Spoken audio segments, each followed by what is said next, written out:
3, 2, 1. Fala aí, pessoal, sejam bem-vindos ao 21º episódio do Gamer Profile Podcast, o podcast que normalmente tem a responsabilidade de fazer um 360 no meu convidado ou na minha convidada. Hoje nós temos, se você está assistindo em vídeo, hoje nós temos aqui o menino Pipoca em foto aqui comigo, ele está dormindo aqui do meu lado também. Pensei em trazer ele aqui para a câmera, mas eu achei um pouco disruptivo. O bichinho está dormindo, ele já tem 16 anos, ele está velhinho, inclusive ele está medicado, agora com um probleminha, uma infecção que ele teve no olho, então vamos deixar ele dormindo ali, deixar essa imagem estática dele maravilhosa. Cuteness on demand, Pipoca é a melhor pessoa e o meu grande companheiro de jornada aqui, claro, além da minha esposa, a senhora Humildes. Bom, se você já está acompanhando o podcast desde o início, você já notou essa tradição. O primeiro episódio foi comigo, foi um monólogo.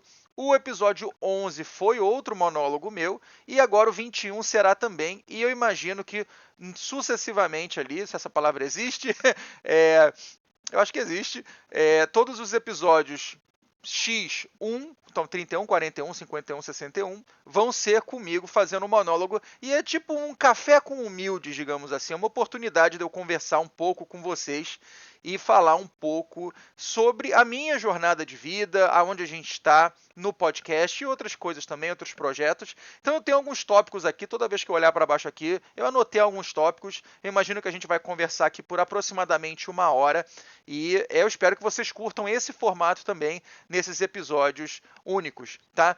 Uma observação, eu vou fazer algumas referências a um episódio futuro, ao episódio 22, que eu já gravei.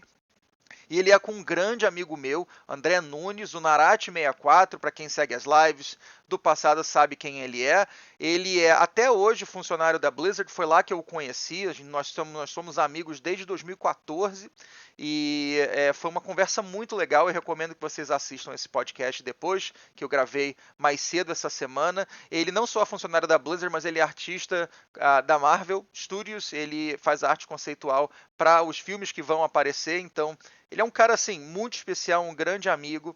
E foi uma conversa muito rica. Eu encorajo muito a vocês que deem uma olhada nesse episódio. Com isso dito, o primeiro tópico que eu tenho é 2025. Eu pensei em falar aqui de tudo que eu joguei e tudo, mas eu não acho que é a proposta do podcast, então a gente deixa isso para um outro formato, uma outra oportunidade em outro lugar. Mas eu só queria dar um resumão de 2025 para mim.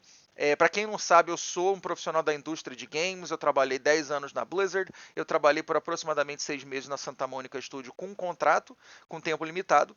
E 2025 foi um ano de muito desafio para mim, porque eu passei, sendo vulnerável e transparente com vocês, eu passei a grande maioria desse ano desempregado.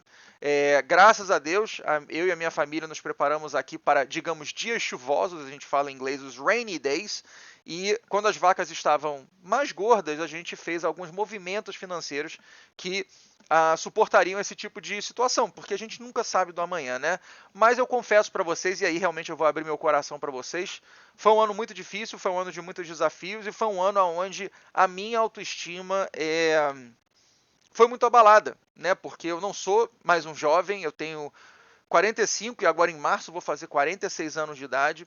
O reposicionamento na indústria, por mais que no Brasil seja até um pouco, até não, bastante pior do que aqui em relação à idade, a idade pesa, sim, e realmente foi um ano muito frustrante em termos de reposicionamento dentro da indústria de games e até indústrias tangentes ali, como de tecnologia, de peripherals, né, como indústrias de computador, coisas que a gente chama de transferable skills, né, que são as minhas habilidades onde eu posso transferir para outros departamentos, para outras áreas similares a videogames, que são basicamente tecnologia.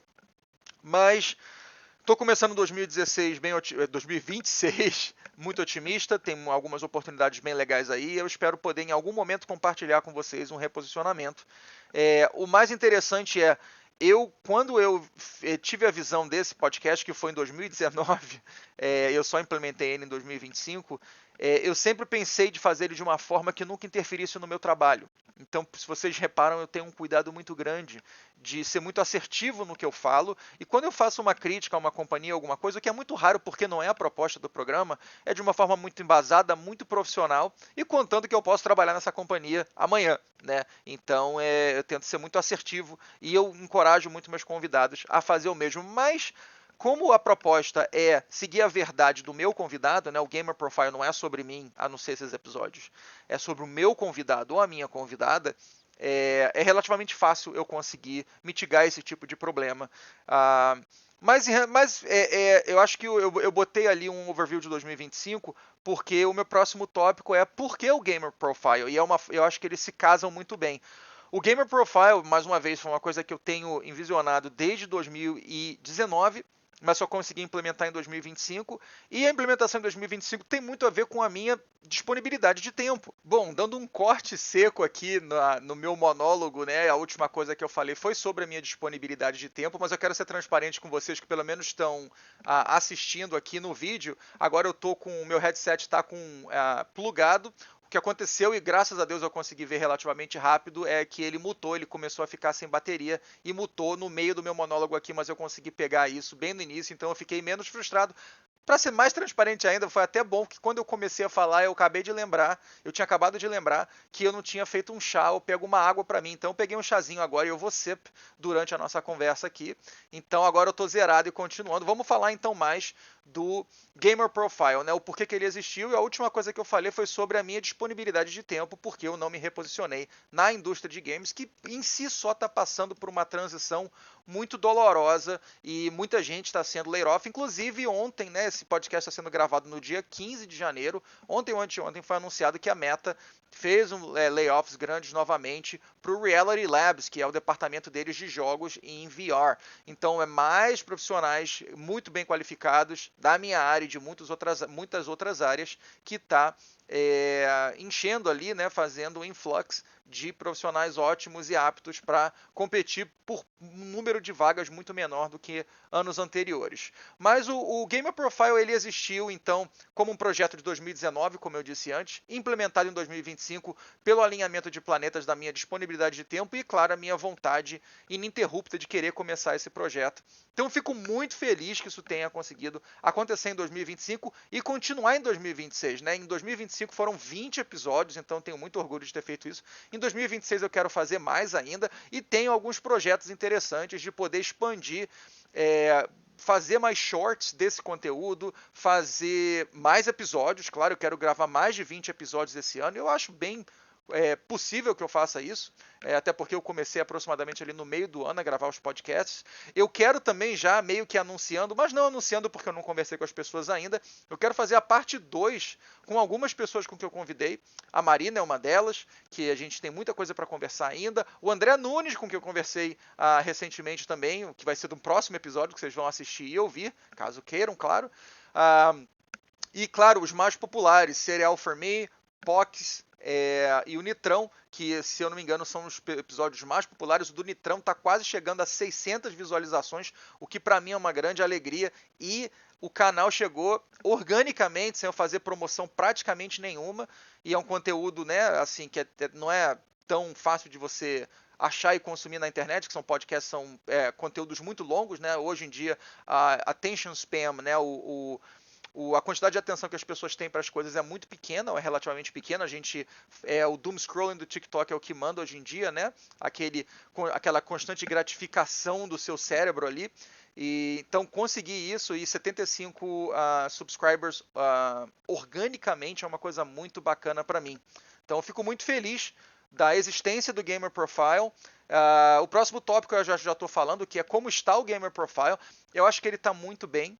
Não, eu acho que ele está com uma nota 7. Na escola, a nota 7 é a nota mínima para passar, né? Eu acho que para eu conseguir, em 2026 é uma meta que eu tenho, é conseguir realmente aumentar esse score que eu estou dando para o trabalho que eu fiz, que é ter mais comprometimento de tempo. O que eu quero dizer com isso é alocar um tempo fixo para poder fazer isso. E o que bom, como a gente está falando muita coisa aqui da minha vida pessoal, eu posso falar um pouco mais sobre isso também. No início eu consegui gravar com muito maior frequência, porque eu estava 100% desempregado, então a minha disponibilidade estava 100% aberta e era fácil de acomodar qualquer horário de qualquer profissional. Então, algumas pessoas que trabalhavam no horário, né, o horário fixo de 8 às 5, 9 às 5 aí, eu consegui acomodar. Eu moro fora do Brasil, então os horários ali que a gente estava, né, são 4 ou 5 horas de diferença dependendo da época do ano, eu consegui acomodar muito bem. E o que aconteceu é que eu comecei a dar consultoria. Então, a minha carreira em 2025 não foi só problema, não foi só coisas ruins. Eu consegui abrir uma mini empresa de consultoria, estou dando consultoria de gerenciamento de projeto para uma empresa próxima a mim aqui, que não é voltada a jogos, então não é algo que eu estou progredindo dentro da minha indústria, mas o que aconteceu é que como eu estou colocando mais ou menos de 5 a 6 horas por dia de gerenciamento de projeto nessa empresa, eu estou tendo dificuldade de ter mais horários para mais convidados. Mas com isso tudo se organizando e eu abrindo até um pouco do meu final de semana, que é uma coisa que eu resisto muito a fazer, eu espero ter mais convidados, parte 2 com vários convidados, fazer cortes. Ah, se esses cortes vão viver no próprio canal do Humildes TV Podcast ou se eles vão para um canal só de cortes, eu ainda estou pensando qual que é a melhor estratégia em 2026. E eu quero fazer alguns shorts também, porque shorts fazem muito sucesso e é uma forma de conseguir afunilar pessoas para o canal principal. Então, os meus objetivos para 2026 no Gamer Profile são basicamente esses, com a adição que se você gosta de mim, gosta do meu conteúdo, eu estou fazendo conteúdos também, ou vou voltar a fazer, porque é uma coisa que eu estou tendo muita dificuldade de organizar aqui no momento, sendo bem sincero. Eu tenho um outro canal chamado Humildes TV. O de podcast que vocês estão assistindo é Humildes TV Podcasts. Agora eu tenho outro canal chamado Humildes TV. Se você tem interesse, eu agradeço se você quiser dar um pulinho lá. E lá eu quero focar mais em reviews e notícias da indústria de games e coisas do tipo. O último review que eu fiz lá foi o do Dispatch. Eu fiquei parcialmente feliz com o que eu fiz. Eu fiz um script, eu li esse script. Eu acho que o script ficou bom. Eu acho que a minha leitura ficou muito mecânica. Eu não achei que ficou tão fluida quanto eu gostaria. Então acho que nas próximas reviews eu vou fazer bullet points, eu vou fazer anotações, como eu estou fazendo agora, olhar para baixo, ver o que eu quero falar e falar em freestyle aqui naturalmente. Eu acho que o que eu entrego fica melhor falando à vontade e não lido, né? Com isso dito, esses são meus objetivos de geração de conteúdo. Eu espero que vocês queiram seguir esse conteúdo, seja em áudio, seja em vídeo. E eu agradeço muito a todos vocês que estão dando suporte ao canal. Muito bem, com isso dito, vamos para o próximo tópico, que é Gaming em 2026. Eu estou muito pilhado para Gaming em 2026 por um motivo muito grande. Se vocês já acompanharam ou vão acompanhar a minha conversa com o André, no final de 2025 não era o momento ideal financeiramente para mim, eu confesso, mas eu comprei um PC novo, basicamente pelo que está acontecendo agora com o probleminha de memória RAM que a gente vai ter muito em breve aí por causa do AI, né, das empresas que estão investindo muito em AI e das empresas que fabricam RAM entregando muito desse estoque para essas empresas, inclusive uma das 3 grandes empresas, que eu não sei o nome, ela está saindo do mercado das pessoas normais como nós para entregar memória RAM só para grandes empresas como a Tesla, como Microsoft, como Google, a Meta. Então a gente tem aí a expectativa de que preços de computadores cresçam muito, basicamente por causa da memória RAM. Mas de qualquer maneira, o meu computador estava defasado, eu comprei ele top de linha em 2016, então foram praticamente 10 anos com o mesmo computador. Então eu comprei um PC novo, eu ganhei do meu amigo André em 2024 um Steam Deck que eu tenho aqui do meu lado, e pela primeira vez desde... Não, primeira vez ever, na verdade, né? Porque eu sempre fui, primeiramente, console e o computador ali. Quando eu queria alguma coisa como um StarCraft, que é um RTS, eu prefiro mouse e teclado. Overwatch, eu prefiro mouse e teclado. Então, mas era uma coisa fora da curva. Em 2026, eu tenho um PC top de linha, eu diria. Eu tenho o Steam Deck que faz o casamento perfeito entre essas 2 plataformas. E eu estou começando a construir toda a minha biblioteca de jogos na Steam agora. Eu tenho o vínculo com o PlayStation desde o PlayStation 1 e toda a minha experiência, eu falo experiência porque minha sobrinha falava experiência, eu acho engraçadinho. Então quando eu falar, eu sei que eu estou falando errado, tá? Toda a minha experiência com o PlayStation começa lá do PlayStation 1 em 1999 ou 2000, eu comprei ele bem atrasado, mas joguei muito, e aí eu tive todos os Playstations, tive os PlayStation Portables, tanto o PSP quanto o PS Vita. Não comprei um PlayStation Portal ainda, mas eu quero comprar para poder colecionar esses portáteis. E eu tenho um PlayStation 5 aqui do meu lado agora. Eu vou continuar jogando alguns exclusivos ali, muito situacionais. Eu não comprei e não joguei o Ghost of Yotei no PlayStation 5, por mais que eu queira muito, porque eu quero comprar ele no PC quando sair um pouco depois. E provavelmente se o Final Fantasy não, algum Final Fantasy sair exclusivo para o PlayStation 5, que pode ser uma possibilidade ainda, eu vou comprar. O único jogo que eu tenho certeza que eu vou jogar no PlayStation 5, a não ser que saia simultaneamente com o PC, o que eu acho virtualmente impossível, é o jogo do Wolverine, o Marvel's Wolverine. Mas eu tô muito aí o GTA 6. Claro que eu vou jogar ele se ele realmente sair agora em 2026, o que eu acho que vai ser verdade. Então, realmente o Steam Deck abriu minha cabeça e abriu as portas para muitas experiências dentro da Steam, principalmente. Tem emulação, eu vou mexer com emulação eventualmente, mas eu tenho tanta coisa para jogar e tanta coisa bacana que eu quero vivenciar nessa plataforma que eu acho que a emulação para mim vai ficar só ano que vem para sistemas antigos, tá? Mas e sistemas principalmente que eu não tenho acesso em outras plataformas. Então, estou muito pilhado por fazer tudo isso. O que mais? O que mais que a gente pode conversar? Deixa eu pensar.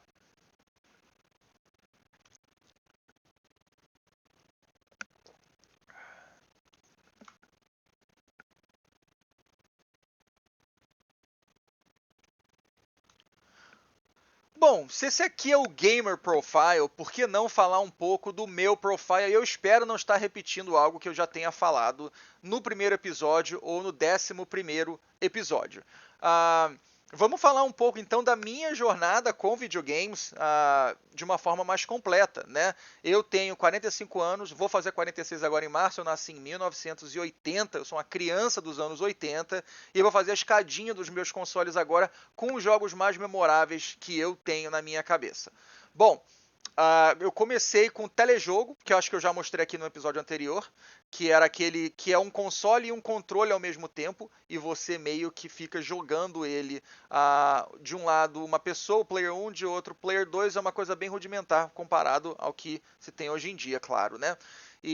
Mas eu era muito pequenininho, eu jogava com meu pai, mas o primeiro console que o meu pai comprou, não para mim, mas para eu e para ele, era o Atari. E Atari foi assim um console que explodiu minha cabeça. Eu amava jogar Atari, jogava o máximo de horas que os meus pais permitiam na época.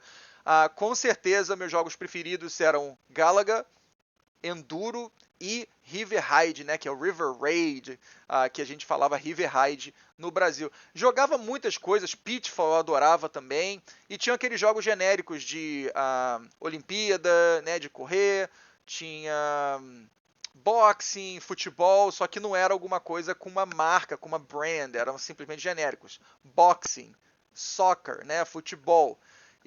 Mas realmente, se eu pudesse falar o maior jogo que marcou a minha vida ali, eu acho que seria o River Raid, né? O River Raid. Eu amava jogar, amava ali competir, muitas aspas aí, competir com o meu pai naquele jogo. Claro que meu pai jogava muito melhor que eu tinha ali provavelmente meus 5 anos de idade, 4, 5, 6, alguma coisa por ali. As memórias são muito vagas e essas memórias de videogames, elas são muito ricas para mim, muito ricas, porque é, o meu pai faleceu em 2023. Não foi por Covid, não, mas ele faleceu em 2023.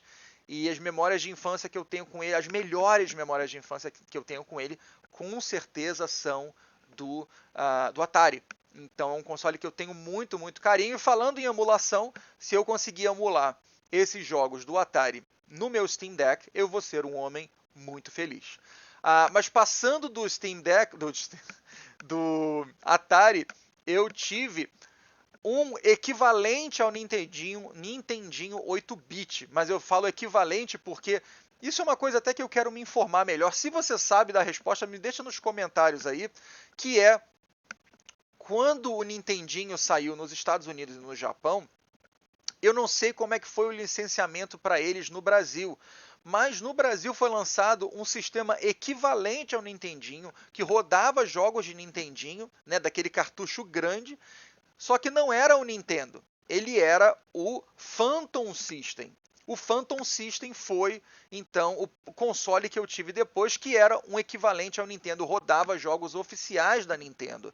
E lá realmente muitas, muitas, muitas experiências que eu tenho muito carinho e eu quero muito revisitar um dia. A, a primeira que passa pela minha cabeça, eu tenho certeza que eu vou esquecer muitas, porque eu estou falando da minha infância, né? Tem muito tempo que isso aconteceu. Double Dragon, que não era igual ao Double Dragon do arcade, era diferente. O Double Dragon do arcade era basicamente um beat 'em up, muito divertido, de até 2 jogadores, né? Eu tinha o Billy e o Jimmy, que eram o personagem com a roupa azul e a roupa vermelha, eram os mesmos sprites. E era basicamente um beat 'em up, né? Como Cadillac Dinossauros, Capitão Comando, Final Fight, era basicamente esse sistema. Só que quando fizeram um port para o Nintendinho, acho que por falta de capacidade de processamento, eles fizeram um outro jogo. E é muito legal porque esse jogo tem aspectos de RPG. Cara, muito, muito, muito legal. Tem um inimigo chamado Abobo, ou Abobô, que era um cara feito de pedra, parece o Coisa do Quarteto Fantástico, e era muito difícil, toda a primeira vez que eu matei era muito legal, mas teve uma progressão de RPG muito bacana ali também. Um outro jogo que realmente até hoje eu sou muito fã da franquia, eu lembro até hoje a primeira vez que eu joguei, foi Mega Man 1. Esse jogo explodiu minha cabeça.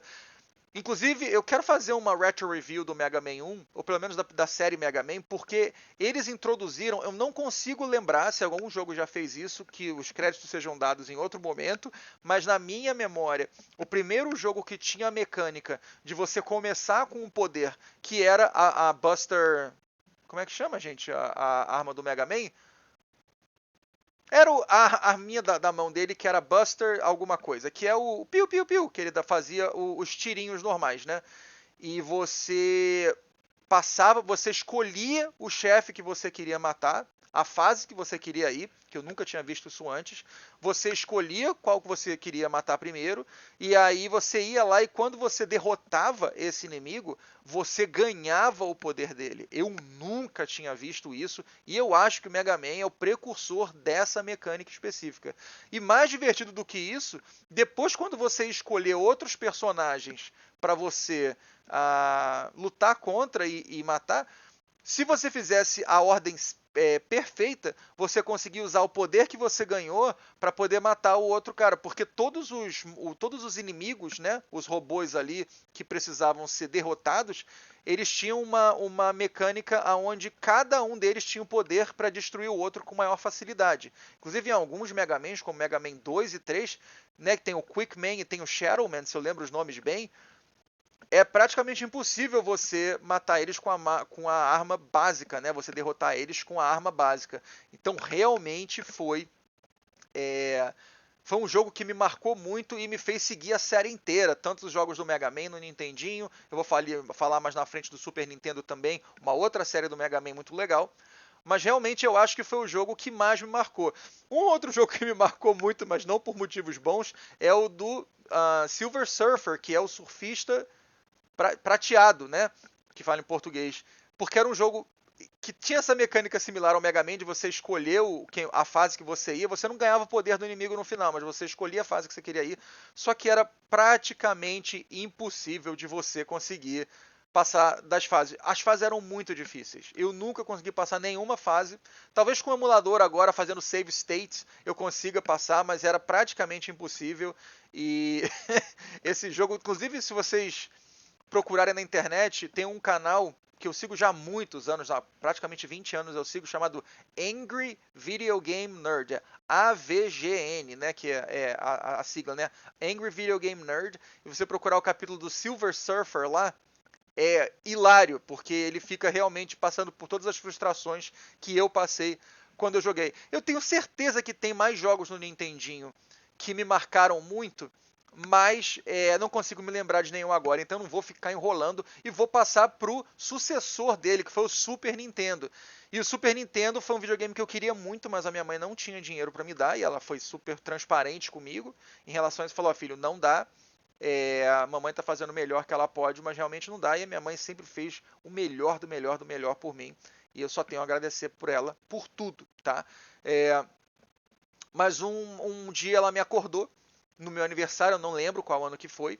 Devia ter sido 1 a 2 anos depois que o Super Nintendo saiu. E eu ia normalmente na locadora jogar Super Nintendo, pagar ali R$ 1, R$ 2, R$ 5 que seja para jogar 1 hora. E aí ela me acordou e falou assim: meu filho, parabéns, feliz aniversário, e eu queria falar pra você que você é oficialmente proprietário de um Super Nintendo. Aí eu gritei de alegria, gritei, cara, que foda, que maneiro, pô, obrigado, mãe, obrigado, obrigado. Mas cadê? Aí ela, então, meu aniversário é 28 de março, tá?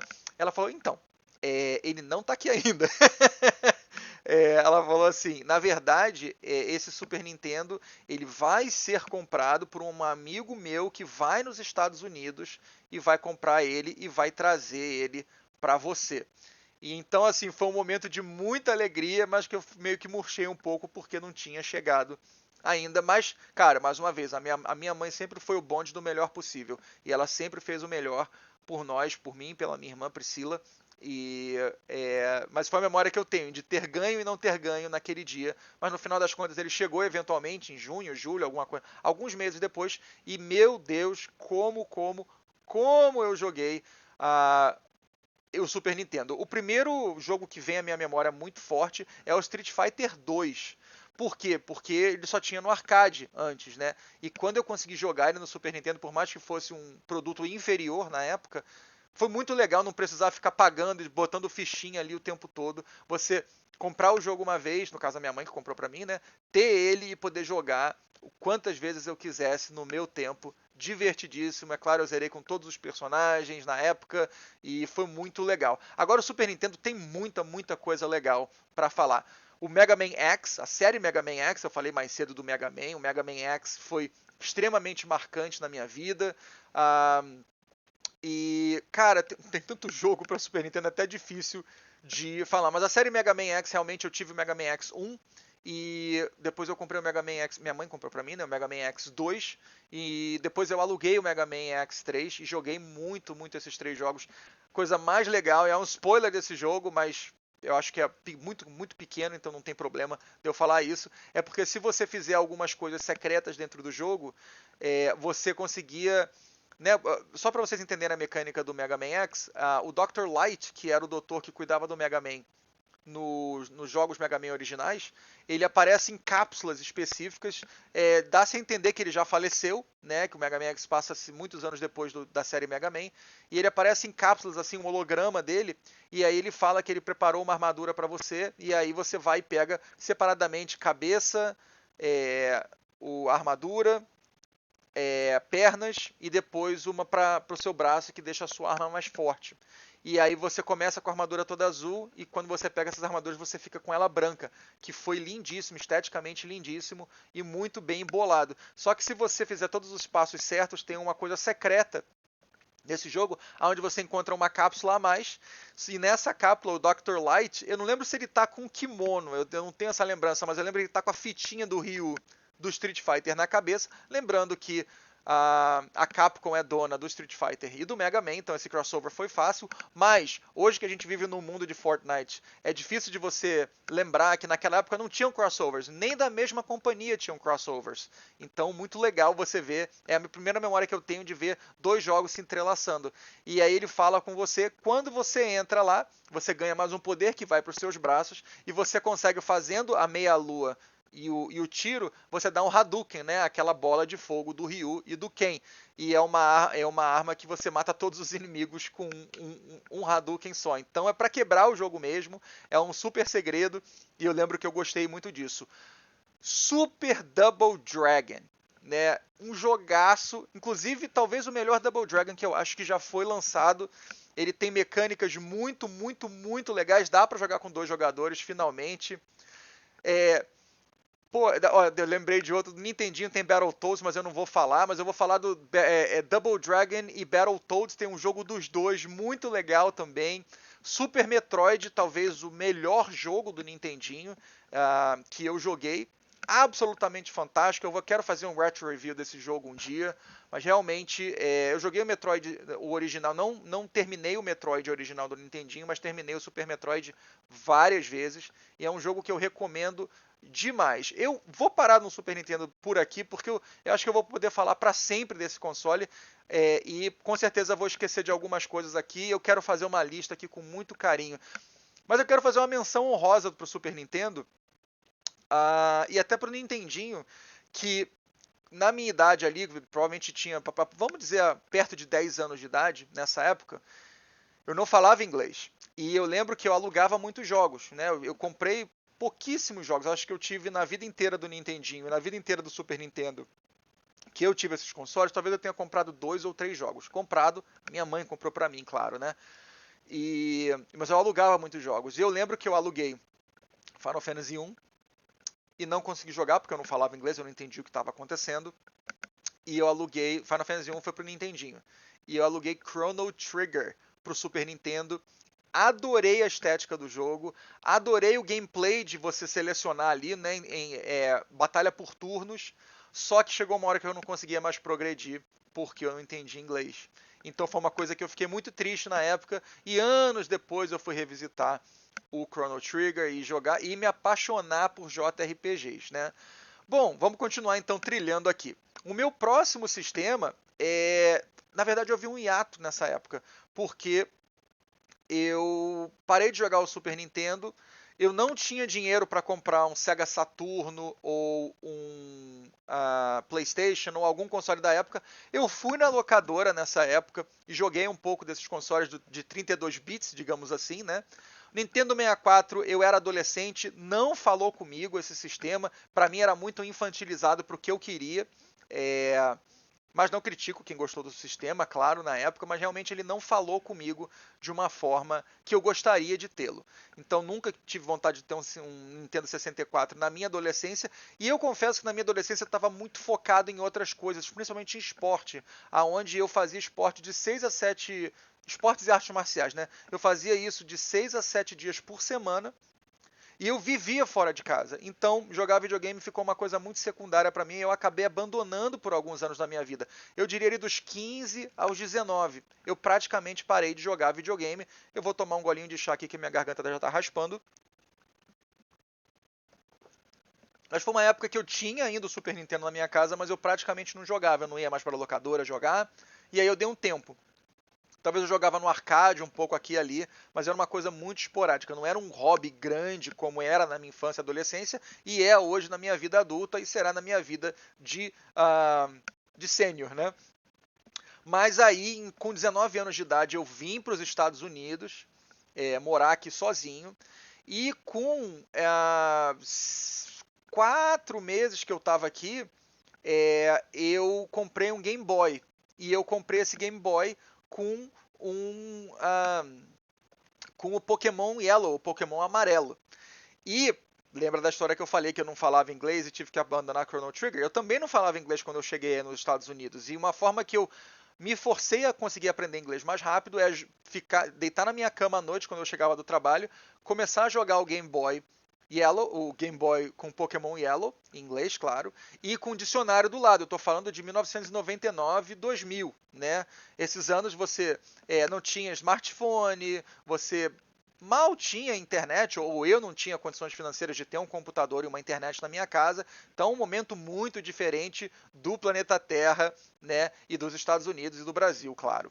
E aí eu lembro que eu lembro até que a primeira palavra que eu aprendi em inglês nessa dinâmica foi grass, porque logo no início do jogo o professor lá, alguma coisa que eu não lembro o nome dele, ele fala pro Ash, que é o personagem principal, fala look for Pokémon, né? Procure, né? Look, no caso, olhar, procurar. Look for Pokémon in the grass. E eu falei, pô, não sei o que é grass. Aí eu peguei o dicionário, fui na letra G, grass, ok. Grama. Aí eu vi a grama lá, falei, beleza, aprendi essa palavra. E aí eu joguei o Pokémon bastante, né? O Yellow, foi muito legal. E aí isso me inspirou a buscar mais coisas. Aí eu fui numa Circuit City, que não existe mais, essa loja faliu aqui nos Estados Unidos. E lá eu não fui nem com a intenção de comprar videogame, eu acho que eu queria comprar algum CD ou comprar alguma coisa pro meu carro. E aí eu vi que tinha um display do PlayStation lá, que eu não jogava PlayStation, não gostava do controle do PlayStation, aquelas 4 setinhas ali do analógico. Eu acho que eu sempre esqueço o nome do negócio do controle. Tem o redondinho que faz assim e tem aquelas 4 setinhas direcionais. Eu não gostava, eu gostava quando era uma cruz mesmo e eu colocava o dedo no meio, então eu não gostava daquelas setinhas. Mas eu me adaptei ao longo dos anos com muita facilidade àquilo. E eu lembro que eu vi ali E o jogo que estava ali tinha um demo. Você ia lá e podia jogar uma demonstração do jogo, um demo, né? E era Legend of the Dragoon. E eu lembro que eu joguei esse jogo, consegui, eu já falava um pouquinho, já entendia um pouco de inglês, falava menos ainda, mas entendia mais, e eu consegui jogar. E era um JRPG por turnos, que era um jogo mais lento, mais divertido, pro que eu estava buscando naquela época. Aí eu fui, juntei dinheiro, comprei um PlayStation e comprei o Legend of the Dragoon. E aí, meu irmão, eu zerei esse jogo acho que 3 vezes lá em casa, lá no apartamentinho que eu morava. Amei, eu era apaixonado e eu vi que JRPG podia ser uma paixão pra mim. Aí eu lembro que eu cheguei na GameStop e falei pro cara: tem algum jogo parecido com Legend of the Dragoon? Eu gostei bastante dele, mas eu queria um parecido com ele. Aí o cara foi e me recomendou Final Fantasy VII, que eu também nunca tinha jogado, e o máximo que eu tive de contato com Final Fantasy foi Final Fantasy 1, lá no Nintendinho quando eu era criança. Eu não gostei da mecânica lenta de turnos e eu não entendi inglês, então eu abandonei completamente.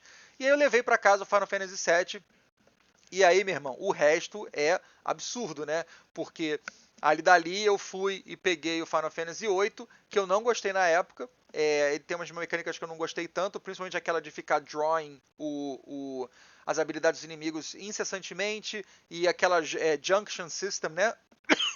Dos Summons eu não gostei tanto. Então eu abandonei, não zerei na época, mas aí eu comprei o 9, amei, e aí foi só JRPG a partir daí. Logo depois eu comprei o PlayStation 2 e comprei quem? O Final Fantasy X, que até hoje é o meu jogo preferido de todos os tempos. E aí, cara, abriu-se o leque, né? Aí tem God of War, aí eu voltei a jogar jogos de ação como God of War, e aí, cara, nomes infinitos de tanto JRPGs como jogos de ação. Aí realmente eu voltei a ter isso como um hobby principal. E aí eu não vou falar mais nomes de videogames porque é muita coisa, mas aí eu fiz a escadinha de PlayStation 1, eu fui pro PlayStation 2, depois eu fui pro PlayStation 3, depois eu fui pro PlayStation 4. Na época do PlayStation 4, o Hironobu Sakaguchi lançou 2 jogos no Xbox, no Xbox One, chamado o Hironobu Sakaguchi é o criador do Final Fantasy, ele saiu de lá e fez a própria companhia dele chamada Mistwalker. E eu gosto muito do trabalho dele, eu queria seguir o trabalho dele. Então, eu falei, vou comprar um Xbox One, porque eu quero ter esses 2 jogos. Eu tenho os 2 aqui físicos. E eu tive uma sorte do caramba, porque na época que eu trabalhava na Blizzard teve uma rifa, não rifa, rifa você paga e ganha um ticket, não. Era um sorteio, né, que você não pagava nada para entrar, era um sorteio, e nesse sorteio eu fui sortudo o suficiente, porque eu nunca ganho nada nesses sorteios, mas eu ganhei um Xbox One X, que era o que rodava em 4K, o melhor Xbox da época, né? Hoje ele é defasado, mas na época ele era o melhor.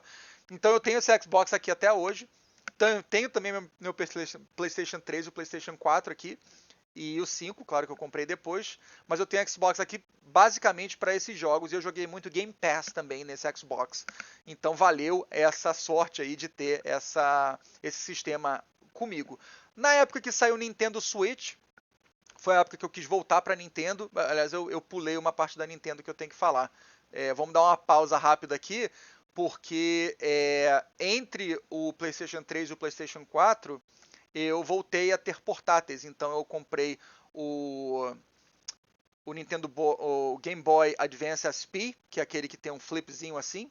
Eu tenho até hoje. Meu Nintendo DS, que eu tenho até hoje. Vários jogos físicos aqui, inclusive. Se vocês quiserem que uma outra ocasião eu possa mostrar todos. E comprei o 3DS.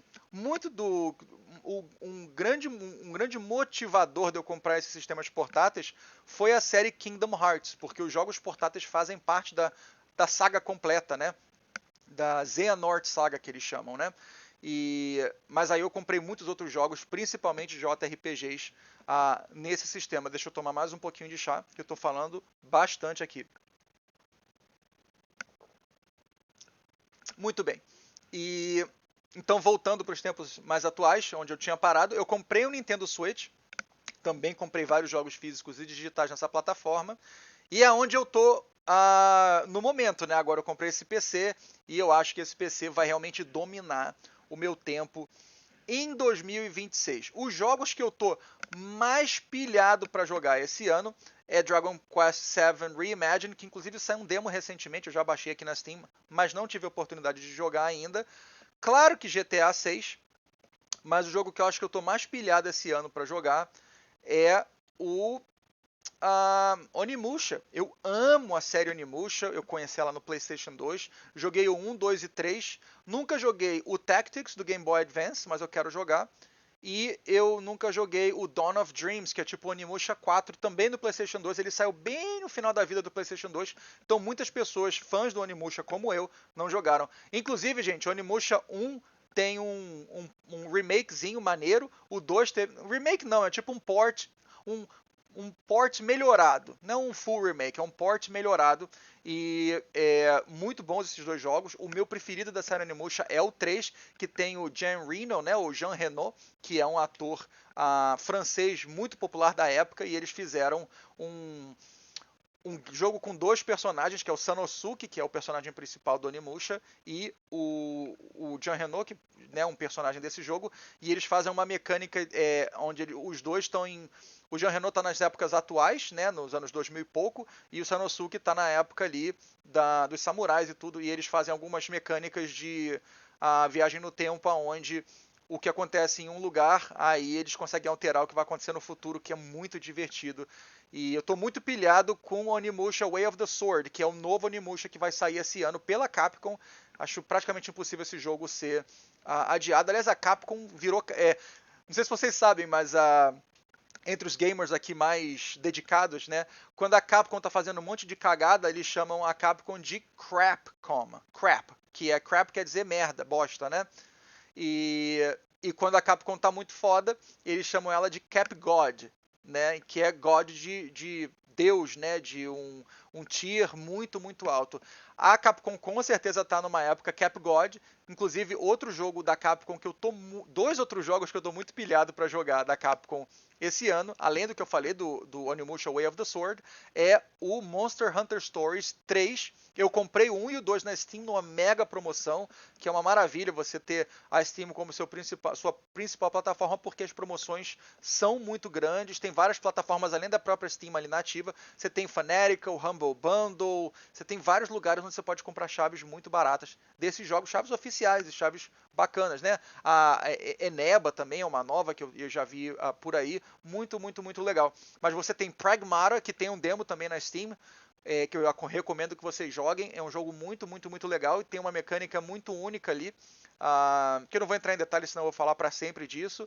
E como eu falei, Monster Hunter Stories é outro jogo que eu quero muito jogar, também da Capcom. Resident Evil 9 eu não devo jogar ainda porque eu quero jogar os jogos anteriores em ordem. Outro jogo que eu estou muito pilhado para jogar em 2026 é Trails in the Sky Second, né? O Second Chapter, né? Nesse ano que passou em 2025, um dos meus jogos preferidos foi Trail in the Sky First Chapter, que é um remake desse mesmo jogo que saiu muitos anos atrás. Tem na Steam, mas é um jogo já datado, mecânicas datadas, gráficos datados e né, sem voice-over nem nada, esse remake muito legal. Então eu quero continuar a série Trails. E tem mais jogos aqui, só que eu não tô com eu tenho uma lista aqui na minha frente. Será que eu pego ela aqui? Deixa eu pegar ela aqui agora. Vamos fazer isso ao vivo aqui. Tenham paciência comigo, vamos ver se eu consigo achar ela na minha frente aqui. Se eu achar, eu abro, se não, a gente deixa para uma outra oportunidade. Ok, não estou achando, então não vou mexer com isso agora não, vou deixar esse vídeo aqui fluido para que a gente possa continuar. Mas eu tenho certeza que eu estou esquecendo muitos jogos que eu quero jogar esse ano, mas eu tô muito, muito pilhado. Deixa eu abrir, pera aí, vamos fazer outra coisa. Deixa eu abrir a minha Steam aqui, porque eu tenho uma lista aqui de favoritos da Steam que eu quero muito jogar. Então, olha, eu falei mais cedo Monster Hunter Stories 1 e 2. Porra, como é que eu posso esquecer? Eu tô jogando desde o ano passado Octopath Traveler Zero. Eu tenho quase 30 horas de jogo. Parece que o jogo tem perto de 120 horas de conteúdo. Eu vou jogar tudo. Eu tô amando esse jogo muito. Então vai ser um jogo que eu vou priorizar esse ano. Marvel Cosmic Invasion eu já zerei. Um jogo de 2, 3 horas para você zerar. Mas eu quero platinar, então eu vou jogar também. Tem o Terminator 2D No Fate, que o André me deu, o Narati. A gente troca jogos, né, com frequência. E o que mais que tem aqui que eu quero muito, muito jogar? Eu quero começar a jogar a série Is, que é o YS. O André me deu mais cedo esse ano o Is Origin.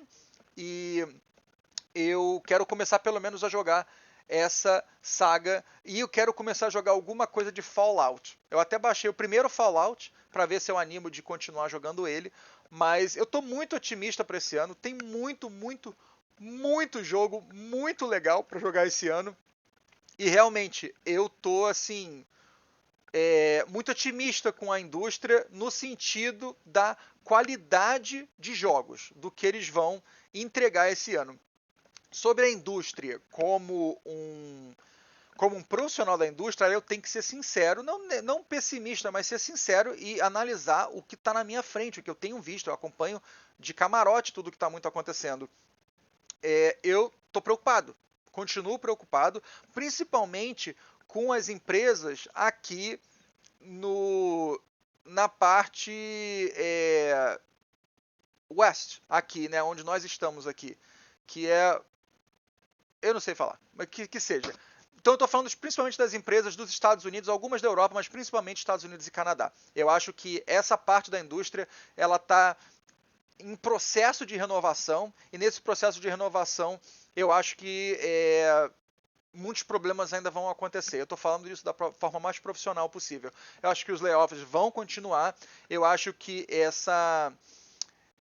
o custo de produção ainda precisa ser revisitado. Você vê jogos como Spider-Man 2 que venderam absurdamente, mas mal conseguiram fazer lucro porque o preço de produção que eles tiveram foi extremamente alto, uma vez que eu vejo que jogos da Ásia, ali China, Japão, até Coreia, estão realmente muito mais próximos de conseguir fazer produtos mais enxutos, com um custo de produção menor e uma margem de lucro maior. Vocês podem criticar a Pokémon Company o quanto vocês quiserem, por quanto eles colocam de budget, né, de custo para um jogo, mas se você comparar o custo de produção deles versus o lucro, vocês vão ver que eles são uma companhia com muita saúde financeira. E o que a saúde financeira te proporciona? Não fazer layoffs em massa, como muitas outras companhias têm feito. Você vê em momento nenhum a Nintendo fez, em momento nenhum a TPCI, que é a The Pokémon Company International, fez, ou mesmo a matriz no Japão.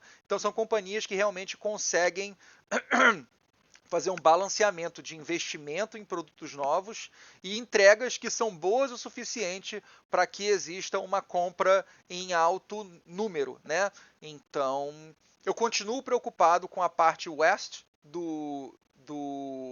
da indústria de games, principalmente Estados Unidos e um pouco Canadá. E eu acho que a gente vai continuar nesse processo de transição aí doloroso ou dolorido ainda em 2026. Eu espero muito estar errado e eu espero fazer uma recapitulação desses tópicos aqui talvez no início de 2027. Se eu tiver errado, eu vou ficar extremamente feliz e aceito aqui o L, né? Aceito a minha loss, a minha perda aqui no meu argumento com um grande sorriso. Bom, pessoal, eu acho que eu já falei mais do que suficiente. Eu acho que junto tudo aqui vai dar mais ou menos perto de 1 hora. Então, acho que para um monólogo tá bom. Do mais, então, olha, eu tenho outros episódios já alinhados para gravar. 2 novos episódios que eu vou gravar o quê? Uma nesse domingo e outra na semana que vem. Então, a minha intenção é conseguir gravar pelo menos 1 a 2 episódios por semana, mas é claro, isso depende da minha disponibilidade, mais do que tudo da disponibilidade do meu convidado ou da minha convidada. Então, para fechamento aqui, queria agradecer, primeiro de tudo, a minha família, a Lana, minha esposa, e o Pipoca por me apoiarem aqui e me permitirem poder ter esse investimento de tempo aqui, porque o tempo que eu estou aqui, eu não estou com a minha família. Então, agradeço muito a eles por permitir que eu faça isso. Agradeço a vocês que estão aí acompanhando o trabalho, dando uma chance. Pô, deixando um comentário no vídeo, cara, eu acho muito legal quando eu vejo um comentário no vídeo, eu faço muita questão de ir lá engajar. E queria pedir para vocês, que se vocês gostam desse conteúdo, pô, me ajudem a divulgar ele. A gente tem 75 subscribers agora. Eu sei que é uma coisa muito pequena, mas eu confesso para vocês, quando a gente chegar a 100 subscribers, cara, eu vou ficar tão feliz, porque realmente é uma milestone, é um momento de celebração. E de 100 a gente vai para 500, de 500 a gente vai para 1000, e de 1000 a gente vai para 1 milhão um dia, tá bom? Então, muito obrigado aí pela companhia, muito obrigado por prestigiar o trabalho, e eu vejo vocês no próximo episódio do Gamer Profile Podcast, que já foi gravado e foi muito legal. Eu recomendo que vocês assistam com meu grande amigo André Nunes, que eu vou publicar em breve, nos próximos 2, 3 dias depois que esse vídeo for publicado. De resto, pessoal, Fiquem com Deus, muito obrigado e até a próxima. Tchau, tchau.